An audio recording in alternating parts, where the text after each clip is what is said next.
Chapter 4. O ano? Tanong ko kay Iris. Eto na nga Miss Mildred, nilagyan ko ng tracker ang bag niya, sambit ni Iris. Ayan. Buti naman talaga at naisip mo yun, ako kasi hahabulin ko na sana kaso baka atakehin ako ng hika ko. Sambit ko. Natawa naman siya sa sinabi ko, niyaya niya na akong pumasok sa loob ng mansion upang mamonitor namin kung saan pupunta si Vida. Nagmamadali na kaming umakyat sa taas, sumama naman akong pumunta sa kwarto ni Iris para monitor si Vida. Ano, mabilis lang ba tong gawin natin? Tanong ko. Aba, mahirap na, baka kasi abutin kami ng siyam-siyam dito. Huwag kang mag-aalala, mabilis lang ta, hindi pwedeng dahan-dahanin natin kasi baka may makahalata. Sambit naman ni Iris. Tumango lang ako at nag-focus sa mga ginagawa ni Iris. Ang galing mo na pala sa mga bagay na ano. May experience ka na pala, sambit ko. Natawa pa nga ako. Oo, madami na kasi akong napasukan kaya easy na lang sakin lahat, sagot naman nito. Kinalabot ko si Iris at tinuro ang cellphone niya. Ayaw ko namang makagawa ng ingay kaya sign language na lang kami ni Iris. Binigyan niya naman ako ng pahintulot na kunin ang cellphone. Inabot ko naman ito nang biglang natusok ang kamay ko. Aray! Sigaw ko. Napakagat pa ako ng labi dahil napalakas ata ang sigaw ko. Okay ka lang ba?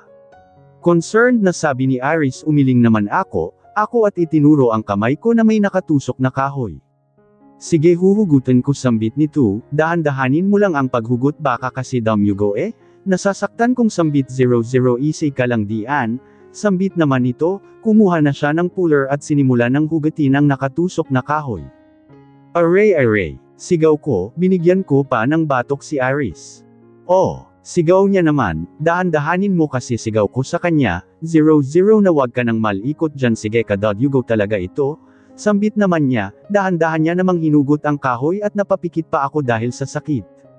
Ayan. Hoa! Sigaw ni Iris. Nakahinga naman ako ng maluwag. Salamat ha, ang sarap sa pakiramdam na nahugot na, sambit ko. Natawa naman si Iris at kinuha na ang band-aid. Tiyaka inilagay sa kamay ko. Sa susunod Miss Mildred, mag-ingat ka na kasi, sambit nito. Susyon lang, kayang-kaya, sambat ko. Umiling naman si Iris. Umupo na naman si Iris sa upuan niya at umupo na rin ako sa tabi niya. Ako ang taga-save ng address na na-track ni Iris kaya sayang-saya talaga ako sa ginagawa namin, para naman itong movie na nag-spy. Ang saya-saya ng ganitong trabaho, ano? Sambit ko. Anong masaya dito? Ang boring nga. Sasaya ako pag nasa field ako na sign, sambit naman ni Iris. Agad niya namang tinakpan ang bibig niya. Na-assign? So totoong spy ka? Nanlaki ang mga mata ko at napasinghap. Hala, nagkakamali ka? Tanggi niya, ngunit nag-iba naman ang ekspresyon ng mukha niya nang bigla akong ngumiti. Hala Iris, turuan mo naman ako, gusto ko talaga maging spy, sambit ko. Nabigla ata siya dahil hindi siya nakapagsalita. Hindi nga ako spy, sambit nito. Ninas naman ako sa kanya. Anong hindi? Sambit ko habang nakakunot ang noo. Hindi nga ako spy, isa akong agent, sambit nito. Pareho lang yun, sambit ko. Pareho ba yun? Parang hindi naman. Protesta ni Iris. Basta sa opinion ko lang pareho yun. Pagpupumilit ko. Sige na nga, alako na tama, ganyan naman kayong mga babae, laging tama, sambit ni Iris habang ang mga mata ay nakatutok na ngayon sa computer. May pinaghuhugutin at tukso kung sabi sa kanya. Wala, Sadie, ang hagotero lang ako. Ano ka ba Miss Mildred, uso na kaya yun? Sambit nito. Di ko naman siya pinansin dahil natuon ang pansin ko sa babaeng nag-text kay Iris. From Mona, sabihin mo malas ako dahil hinalikan ako ng unggoy. Hoy! Unggoy, asan ka na naman? Ba't tinulugan na naman ako? Huwag ka nang magpapansin sakin bukas, baka masapak pa kita. Natawa naman ako sa mga nababasa ko dito. Mukhang may LQ na nagaganap pa, kaya pala may pinanghuhugutin itong si Iris. Hoy, anong tinatawa-tawa mo dyan? Sambit ni Iris. Sino si Mona? Tukso kong tanong na mula naman siya at biglang pinagpapawisan. A secretary ni Master, sambit nito. Di siya makatingin sa mga mata ko. Ba't mo hinalikan? Nakangiti kong sambit. Ano ba Miss Mildred, ang init-init na dito, wag ka nang magtanong ng mga ganyan, umiinit lalo ang ulo ko dahil sa pangalan na yan, sambit nito habang nakayuko. Ba't ka namumula? Tukso kong sambit. Ano ba, lumabas ka na lang Miss Mildred please, sambit nito at hinablot ang cellphone niya. Kinaladkad niya naman ako palabas ng kwarto niya. Hoy! Paano yung ano? Sigaw ko. Wag ka nang mag-alala, ako nang bahala, umalis ka na, Sambit nito pa-proteste pa sana ako nang bigla niya nalang sinirado ang pinto. Natawa naman ako dahil nakuha ko na ang number nung babaeng hinalikan ni Iris. Patay ka ngayong Iris ka. Masaya akong pumunta sa kwarto ko, kakanta-kanta pa ako nang biglang lumabas si Gray mula sa kwarto ni Mitch. Oo Gray, tulog na ba si Mitch? Tanong ko, di niya naman ako pinansin. Nagtaka naman ako sa inasal niya. Diretso lamang itong naglakad papunta sa kwarto niya at isinara ito ng pabagsak. Nagulat naman ako. Anong nangyari dun? Di ko na lang siya pinansin at pumasok muna ako sa kwarto kasi itatype ko muna itong number ni Mona. Masaya kung Sin Avenue ang number niya. Tiyaka nag-text agad ako. Mona wifey ni Iris. Hi miss, yan ang tinext ko. Nakangiti ko naman itong sinend at lumabas na muna ako dahil nagpasya akong puntahan si Mitch.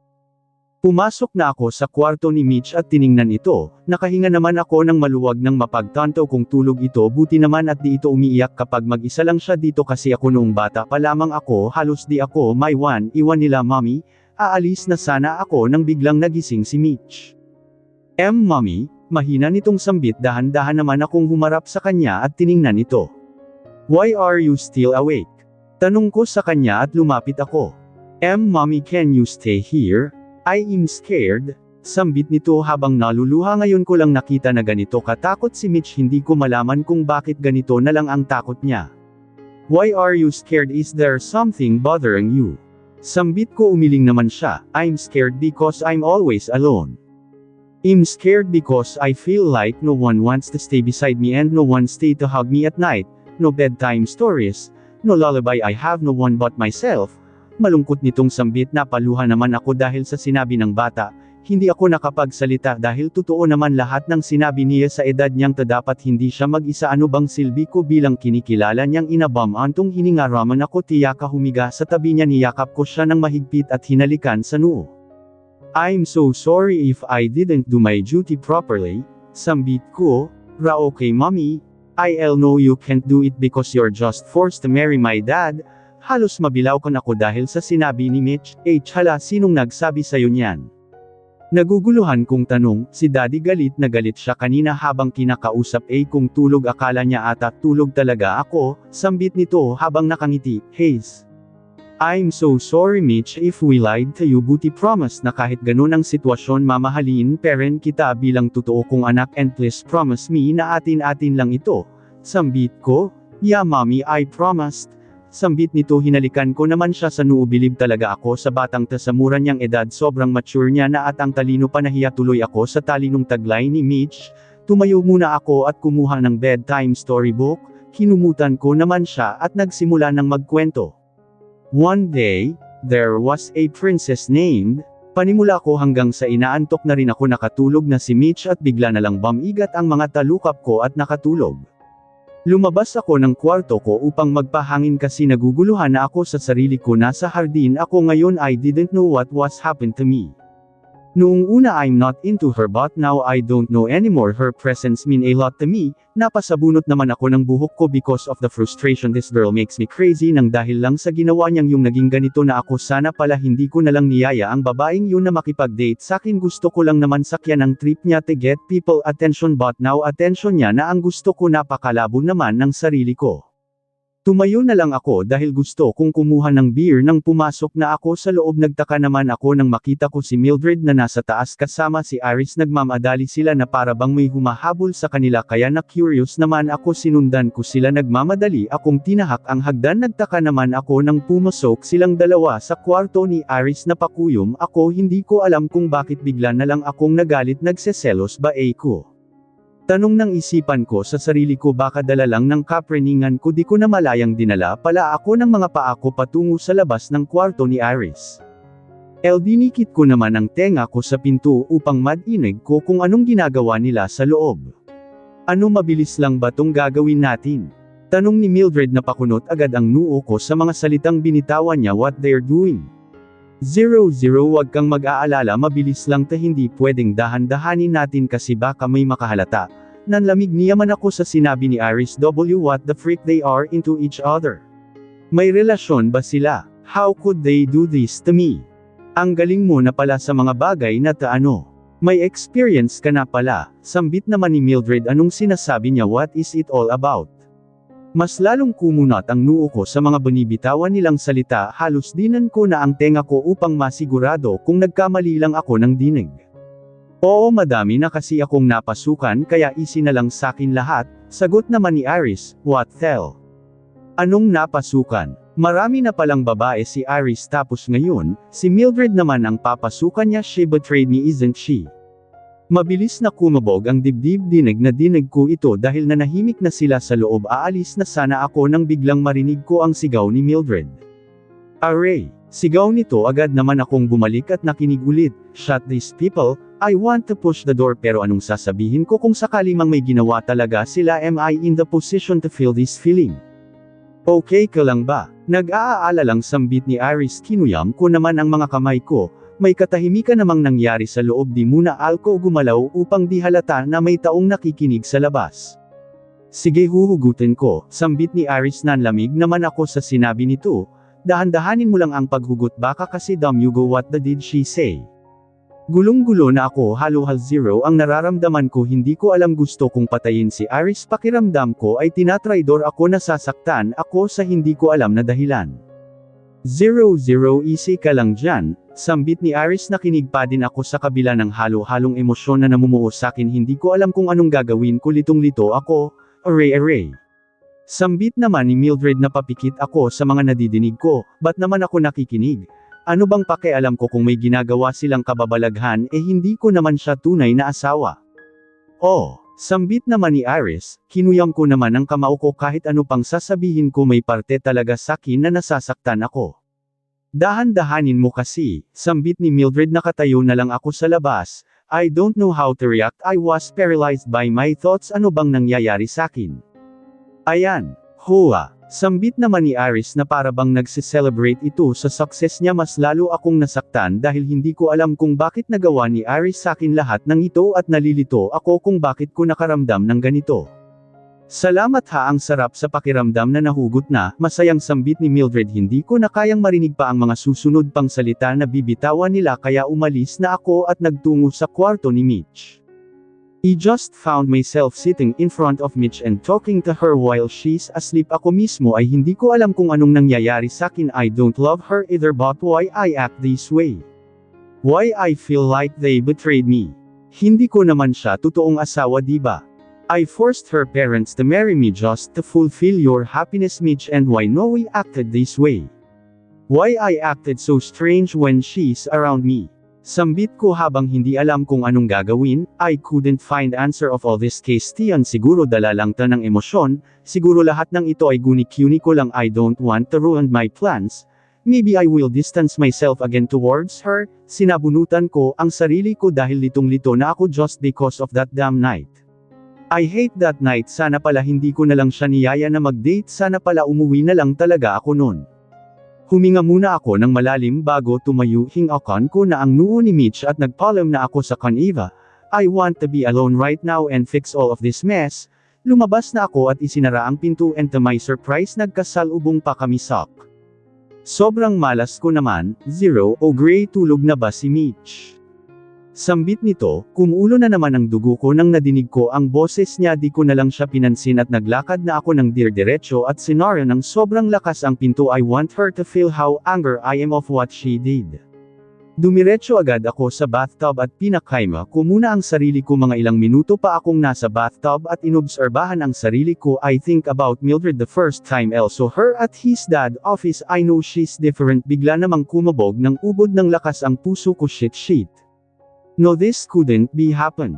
How could she make me fall in love at her in just an hour?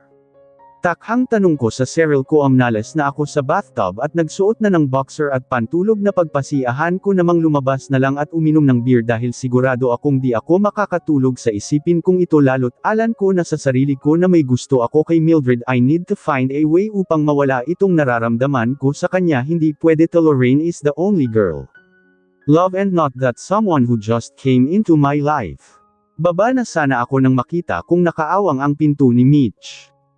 Nagtaka naman ako at napagpasyahan kung silipin kung sinong tao ang nasa loob and then I saw her sleeping peacefully beside Mitch. Hindi ko na maalayan na dinala na pala ako ng mga paa ko patungo sa kanya. I'll watch them sleeping like an angel. Napangiti na lang ako bigla at bigla ko na lang hinalikan si Mildred sa labi. His lips taste like sweet strawberry. 10 seconds bago ko hiniwalay ang mga labi ko sa labi ni Mildred Saturday beside her at tiningnan siya ng mabuti. All my anger fade away and find myself cuddling her while I closed my eyes. Maybe I will give myself a chance to love her.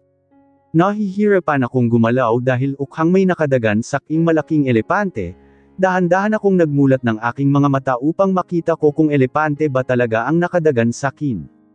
Good morning mommy, nakangiting mukha agad ni Mitch ang nakita ko. Aga namang ngumiti nito. Dahan-dahan akong humarap sa bandang kanan upang makita kung sino ang nakadagan sakin. Nagulat naman ako nang makita ko ang mukha ni Gray. Babangon na sana ako nang bigla niya naman akong hablutin at niyakap ng mahigpit. Ano bang akala niya sakin? Stuffed toy.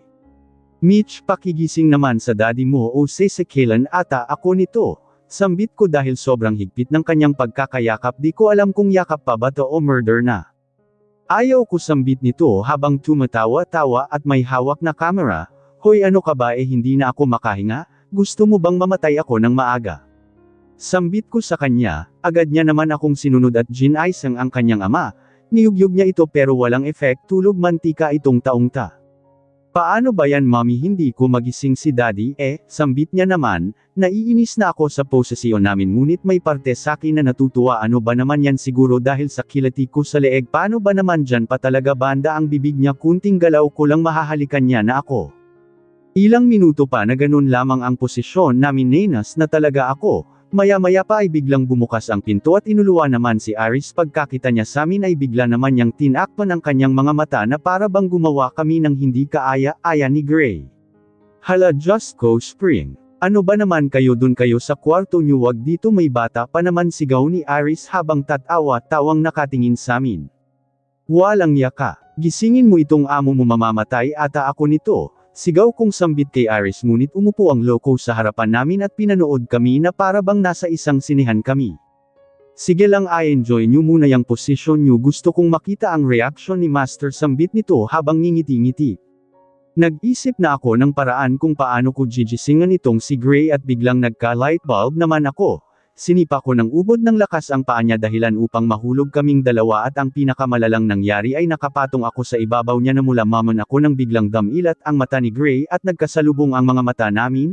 Hindi ako makagalaw at para akong na-paralyzed dahil sa posisyon namin. Napukaw lang ang atensyon ko nang biglang humajijek ng tawa si Iris at Mitch. Do you really like this position? Wala ka na atang balak umalis sa ibabaw ko? Akala mo ata ang payat-payat mo, halos di na ako makahinga sa sobrang bigat mo. Sarkastiko nitong sambit sakin. Agad naman akong tumayo at inirapan lamang siya. Kung di ka lang kasi chumechancing sakin, di sana di kita sinipa. Sinasadya mo lahat ng ito, diba? Akala mo yata natutuwa ako? Sambit ko habang inaayos ang buhok ko. Ako pa ang nanananching ngayon, ikaw itong nasa ibabaw ko. Sambit nito habang nakangiti ng nakakaloko. Master, panay ngiti ka ngayon, asambit naman ni Iris. You need to explain something to me. Pinandilatan niya naman ng mata si Iris. Hala, bakit master? Anong kasalanan ko? Nagtatakang tanong ni Iris. Sok, basta mamaya, nasambit naman ni Gray. Aba, master, hindi ko naman nakakalimutan ang birthday mo, alam kong next week na yun. Nakangiting sambit ni Iris. Pinandilatan naman ng mata ni Gray si Iris. Tumahimik naman ito. Leave us for a while? We need to talk about something important, he said in deep voice na alam mo talagang seryoso ang pag-uusapan nila dahil sa seryoso ang mukha nilang dalawa sa mga oras na alam kong kinakabahan na itong si Iris dahil panay Costco siya sa kanyang mga kamay. Ganito pala ang boses ng isang Gray Matthew Willows sa umaga, sobrang lalim, nakaka-in love. Nabigla naman ako sa iniisip ko, winaglit ko agad ang salita na yon. Tumayo na ako at binuhat ko na din si Mitch dahil dadalhin ko siya sa kwarto ko. Nagsimula na akong maglakad, sumunod naman si Gray sakin. Oh, ba't ka naman sumunod? Nakakunot noo kong sambit, you're so delusional, I just want to lock the door. Nabigla naman ako, bakit kailan gang lock pa ang pinto? Hala, wag mong sabihing may gagawin silang kababalaghan. Winaglit ka agad yun sa isipan ko, Hayes, napapraning na ako kung ano-ano na ang iniisip ko. Lumabas na lang ako at nagtungo sa kwarto ko. Pagkarating ko naman sa kwarto ko ay agad ko namang inilapag si Mitch sa isang upuan dahil susuklayan ko muna siya. Tinirintes ko na din ang buhok niya upang di magmukhang pulubi itong anak ni Gray. Pagkatapos ko siyang tinirintes ang buhok niya ay pina-mouthwash ko muna siya at pinahilamos ng mukha. Ganon rin ako tinirintes ko na din ang buhok ko para twinning kami. Wow mommy, we look gorgeous. Masayang sambit ni Mitch. Of course baby, let's go to the dining area. Nakangiti kong sambit. Tumango naman siya. Lumabas na kami at nagsimula ng lumakad ngunit biglang naman akong napahinto nang marinig ko ang usapan sa kwarto ni Mitch. Mommy, what's the problem? Tanong ni Mitch. Nothing baby, sambit ko naman at agad-agad ko naman siyang binuhat upang mapabilis ang pagbaba namin dahil kailangan kong marinig ang usapan ng dalawang lalaking yun. Narinig ko kasi ang pangalan ko. Pagkababa namin agad ko namang inutusan si Mitch na pumunta sa dining area at sinabihang antayin niya na lang muna niya ako doon dahil may gagawin muna akong importante. Tumango naman siya, hinalikan ko naman siya sa pisngi at daldali fiya akong umakyat sa taas ng mansion. Aray naman master, sigaw ni Iris. Napatikip naman ako ng bibig at umalis muna dahil hindi ko carry ang mga naririnig ko. Iba na ang tumatakbo ngayon sa isip ko na parabang nakakakilabot ito.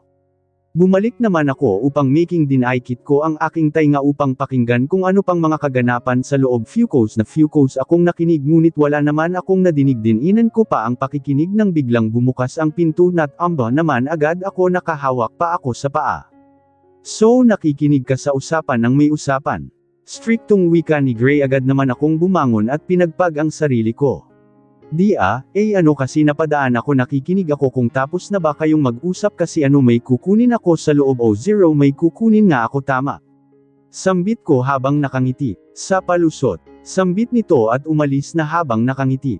Pash, bakla. Miss Mildred, bagay kayo yi. Sambit ni Iris at tumakbo pababa. Sok. Isip bata, kakainis naman. Halos hindi ako makatulog ng gabing yun dahil nakita ni Miss Mildred ang messages ni Mona. Nyeta naman ba't kailangan niya pang tingnan ang mga yun? Wala lang naman si Mona sakin. Bigla naman napukaw ang atensyon ko nang biglang tumunog ang telepono ko. Hindi na ako nagdalawang isip na tingnan ako dahil alam ko na kung sino ta. Hello, panimula ko hoy. Sinong nakakita ka mo ng messages ko? Tanong ni Mona sa kabilang linya. Hindi niya pa masabi-sabi ng diretsahan sakin ang mga katagang iyon dahil katulad ko nahihiya din ata siya. Si Miss Mildred yung pinakasalan ni Master. Sambit ko. Ngiting-ngiti ako at ini-imagine ko na kung ano ng reaction ngayon ni Mona. Tiyak na mumula na siya sa hiya. Ang cute niya pa naman kapag nahihiya. May sinabi ba akong cute? Sambit ko. Napatikip naman agad ako ng bibig. Nyete ba't ko naman nasabi yun talaga naman Anong sabi mo? Ang gulo mo kausap. Naiinis niyang sambit at pinatay agad ang telepono. Hoy! Sigaw ko ngunit wala na ito. Ibinagsak ko naman ang aking telepono at ngingiti-ngiti dahil sa isipin na.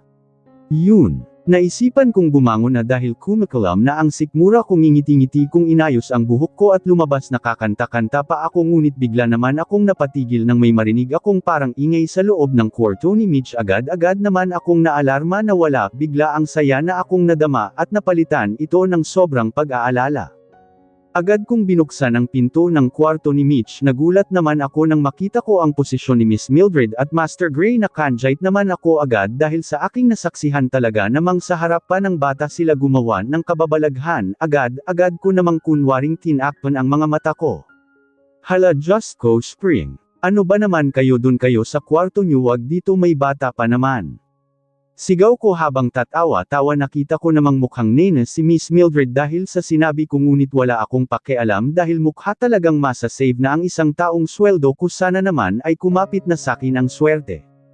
Walang yaka. Gisingin mo itong amo mo, mamamatay ata ako nito. Sigaw ni Miss Mildred ngunit hindi ko ito pinansin. Umupo lang ako sa harapan nila at pinanood sila na parabang nanonood ako ng romantic na pelikula. Talaga namang nakakaaliw tingnan. Si Mitch naman todo kuha pa ng video. Yan ang gusto kong bata, may initiative. Itong dalawang halatang may nararamdaman na sa isa't isa ngunit undenial lang sila. Pues ako na lang ang magpaparealize sa kanila na mahal talaga nila ang isa't isa. Sige lang, enjoy nyo muna yung posisyon nyo. Gusto kong makita ang reaction ni Master. Sambit ko habang ngingiti-ngiti. Aba, gusto ko lang naman sulitin nila ang pagkakataong ito na nagyayakapan sila at pinaparamdam ang init ng kanilang pagmamahalan. Nawala naman ang saya na nadama ko nang biglang sipin. Nang ubod ng lakas ni Miss Mildred si Master Gray ngunit. Mabuti na rin at naisipan Gia iyon dahil mas maganda. Ang posisyon nilang dalawa ngayon kesa kanina mas maganda tung tingnan binigyan ko naman ng sign si Mitch na kuhanan ang posisyon nila parang naparalisa ata si Miss Mildred dahil sa kamandag ni Master dahil sa sobrang tuwa ko ay humajijek ako at pati na rin si Mitch bigla namang napukaw ang atensyon nilang dalawa at nagbangayan naman ang mga ito ngunit bago pa man mawala ang pagmamahayan nilang dalawa ay syempre eksena ang gwapong personal assistant ni Master Gray. Master panay ngiti ka ngayon ah. Sambit ko you need to explain something to Mel. Sambit nito habang pinandidilatan ako ng mata bigla naman akong kinabahan, pag ganitong eksena ang sasabihin ni Master talaga namang mapapaihi na lang ako sa pantalon ko. Hala bakit Master? Anong kasalanan ko? Takhang tanong ko, wala naman akong kasalanan sa kanya ah, wala din naman siyang pinagawa sakin ngayon titak baka yung pag-ispiya ko ng patago tungkol kay Vida B baka naman nalaman niya lupot talaga ng isang Willows.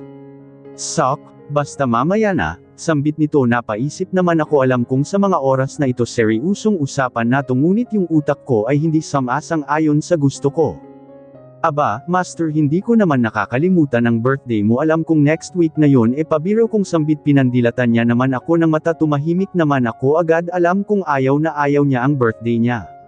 Naikwento niya kasi sa akin na kahit noong bata pa siya ay hindi niya gusto ang birthday niya ikaw ba naman ang pagmamnalupitan ng ama mo sa araw mismo ng birthday mo ang pinakamatin pa ay hanggang lumaki siya ay dala niya ang trauma na nakuha niya sa kanyang ama at naipasa pa niya kay Mitch kawawa nga itong bata noon pa man ay di nakaranas ng matinong birthday pilitin man naming gumawa ng handaan sa birthday ni Mitch ngunit itong si Master ay kulang na lang ay ipakan samin ang bala. Leave US for a while. We need to talk about something important, seryosong sambit ni Master na nagpapukaw sa atensyon ko sumeryoso na din ako dahil alam kong sa mga oras na ito ay nanganganib na ang buhay ko kung anumang mangyayari sa akin ngayon ay sana may magmamahal kay Mona. Bigla ko namang iwinaglit sa isipan ko ang mga inisip. Kunyete naman o ba't napasama pa si Mona sa isipin. Ko-critical na nga itong kalagayan ko tumayo na si Miss Mildred at binuhat si Mitch nakikita ko sa mga mata ng bata na masaya itong may nanay-nanayan siya sobrang talino ng batang ito kaya minsan hindi kami nakakalusot sa kanya mukhang matanda na rin yan kapag mag-isip at matured na rin sumunod naman si Master sa kanila at ayon nagbangayan ulit talaga namang mukhang aso at pusa itong dalawang ito para namang walang katapusang bangayan ang mangyayari sa kanila kahit alam naman nila na may nararamdaman sila sa isa't isa.